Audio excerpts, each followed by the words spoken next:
So, um unseren Dialog nun noch weiter zu beeinflussen, können wir Peppers Sprache in der Dialogbox durch ein paar kleine Befehle auch noch weiter verfeinern und ausbauen.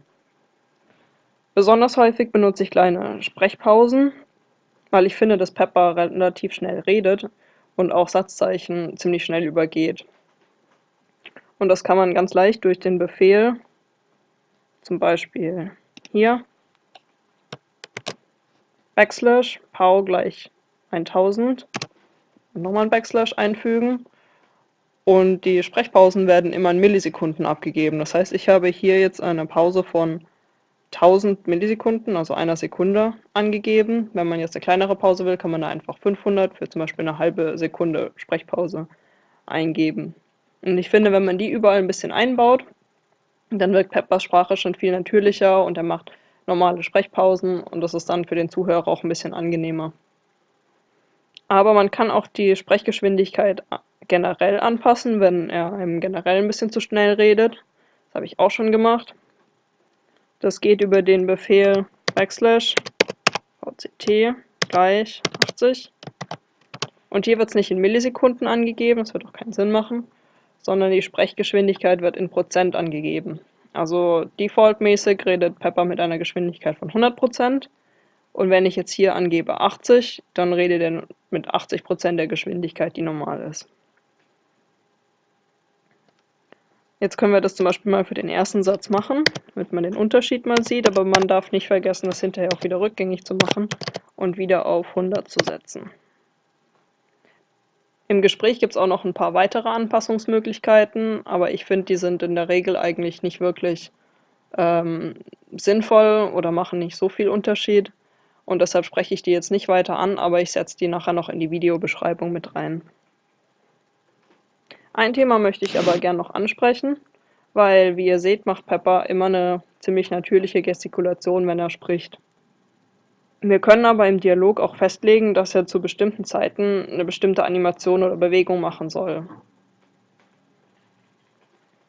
Die verfügbaren Animationen seht ihr hier, wenn ihr mit dem echten Pepper verbunden seid, in der Animation Library. Wenn man die aufmacht, sieht man hier die ganzen Animationen, die für Benutzer und Entwickler zur Verfügung stellen.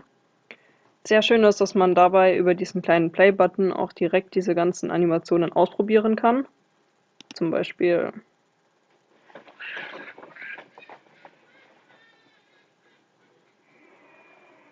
die meisten sind relativ lustig, wenn man da mal ein bisschen durchklickt. Also es gibt wirklich zu jeder Emotion und zu jeder Gestikulation noch irgendwas, was teilweise auch mit Sound begleitet ist. Und da kann man sich einfach mal ein bisschen durchklicken. Und wenn man dann das Richtige gefunden hat, was man gerne an einer bestimmten Stelle im Dialog einsetzen möchte, dann geht das ganz einfach, zum Beispiel hier nach dem Witz,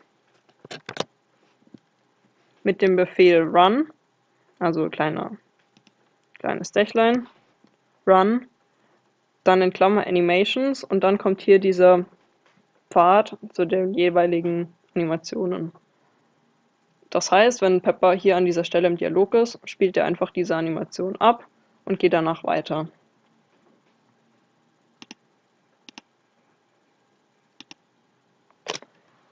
Wenn man jetzt aber gerne hätte, dass Pepper die Aktion oder das, was er sagt, weiterspricht, während er die Animation macht, kann man das über Start und Wait erreichen. Das heißt, ich würde jetzt hier Start Animations und dann den Pfad angeben und dann den Text schreiben, den ich möchte, dass Pepper währenddessen sagt. Und hinterher das gleiche nochmal,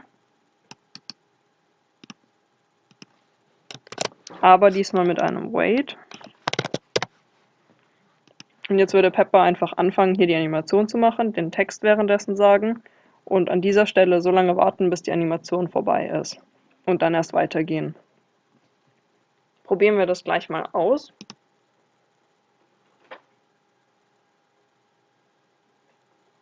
Hallo Mensch, wie geht es dir? Nicht so gut. Das ist schade. Darf ich dich aufmuntern? Ja, bitte. Okay, heute bin ich aus dem Töpferkurs geflogen. Hab mich wohl im Ton vergriffen.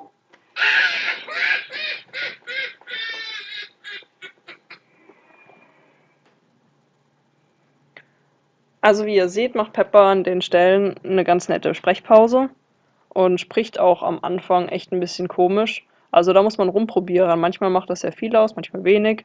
Das muss auch zur Situation passen und zu dem, was er sagt. Aber generell kann man damit ganz gut den Dialog beeinflussen.